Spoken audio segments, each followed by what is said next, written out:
Our Law and Justice segment tonight. Federal prosecutors are stepping up their investigation into Bernie Sanders' wife for potential bank fraud. But according to Jane Sanders, the reason she's being investigated isn't because she lied about millions of dollars in donor pledges. It's because of sexism, she said. With me now, the man behind the investigation, attorney Brady Toensing. Brady, thanks for being here. Liz, thank you for having me.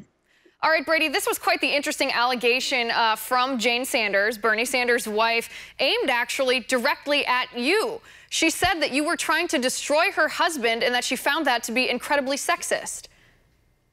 Yeah, so the Sanders originally said that the investigation was partisan, but now they've changed their defense after it was pointed out that the investigation was started under President Obama.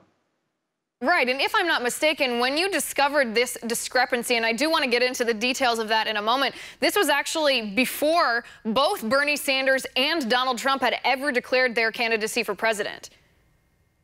That's correct. It was in 2014. Right, so that's significantly before. So they had to drop their line saying that it was partisan. Now they're calling it sexist. But tell us what really happened here. What did you discover? This discrepancy is worth a lot of money. It covers a lot of money, but I do want to say one thing. The only thing more desperate and more irrelevant than calling this a partisan investigation is calling it a sexist investigation. And the only relevant defense, which they're staying away from, but the only relevant defense in this case involves math and an accounting by Ms. Sanders of the overstatement, a significant overstatement of confirmed donations she made to the bank. Right, so it's sort of one of those options where it's either a crime or it's incompetency, and perhaps the ego can't, or perhaps the truth is she wasn't incompetent and she did this on purpose. Brady, explain this to us for viewers who might not know what's going on. What did you discover, and what is it that she potentially did? Well, okay, so both Senator Sanders and Ms. Sanders have come out in her defense, saying that the school was better off financially under her leadership than it ever was. And in fact, when she was forced to resign, that it was in its best financial shape ever. That just wasn't true.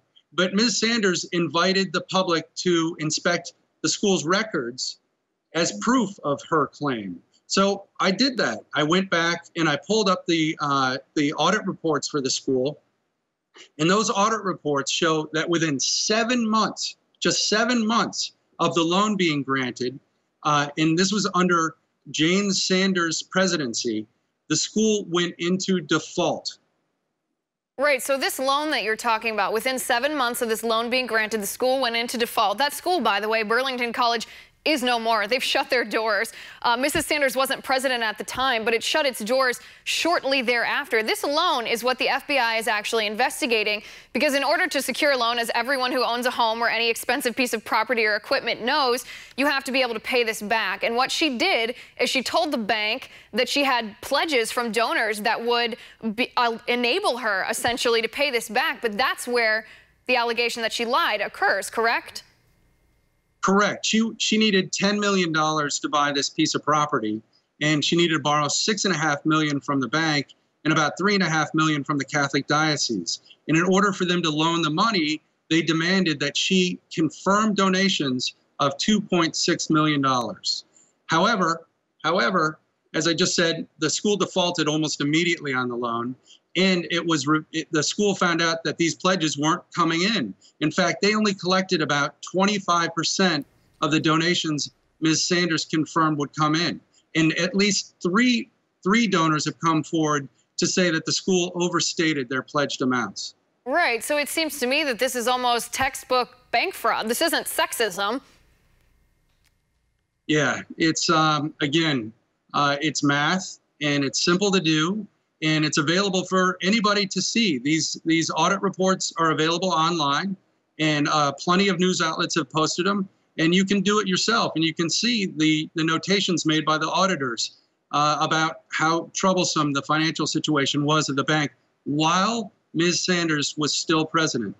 Right, and while we have you, address for a moment the allegations that you're trying to destroy Bernie Sanders by destroying the reputation of his wife here. In truth, if I'm not mistaken, weren't you operating on behalf of the Catholic diocese, who was the who was the individual. They were the group that were selling that property to her. And aren't they the ones that were victimized out of this whole thing? No. Well, thank you for asking that. To clarify, I'm representing a parishioner who is a volunteer in the Catholic diocese and in her church, who was upset that the diocese lost almost $2 million as a result of this transaction. Right, which is a shocking amount of money, and that's where the fraud would take place. And another thing here, so there's been reports that Bernie Sanders himself, Senator Bernie Sanders, may have pressured the bank to secure this loan for his wife, which I find to be ironic since Bernie Sanders is this self-professed big bank slayer here. Do we have evidence, I should say, or testimony that these reports are true?